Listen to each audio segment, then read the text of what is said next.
Nicola Sturgeon was caught out during her appearance on Good Morning Britain as the Scottish First Minister struggled to defend the European Union from claims Brexit had benefited the UK vaccination programme.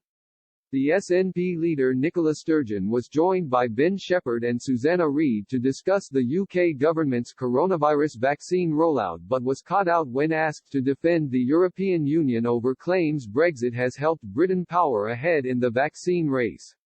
The EU has struggled to progress the bloc's own vaccine distribution program with a rift forming between the EU Commission and member states awaiting doses. Ms. Sturgeon was pressed on the European Union's handling of the crisis in the wake of the decision by Brussels to threaten Northern Ireland with the triggering of Article 16. Challenged by the presenters with the failing of the EU, Ms. Sturgeon struggled to find positives to draw. "I am not going to sit here and say anything other than I think it's really good the UK has managed to procure as much vaccine and that the UK as a whole is getting ahead in terms of vaccine. Of course for any country, we all have an interest in seeing all countries get the population vaccinated because this is a global pandemic.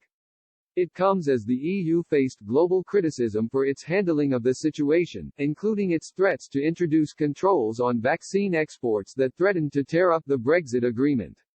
However, the First Minister said that the argument that Brexit is the reason the UK has got a good vaccine supply is oversimplistic. She said, "Yes, of course, you can make that argument. But sometimes I think it is a slightly oversimplistic argument, but we should all be pleased that the vaccination program is going so well.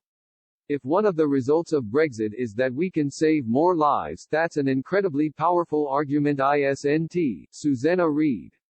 Ms. Sturgeon replied, "I think it is an oversimplistic argument. The issues around Brexit are much wider and more fundamental.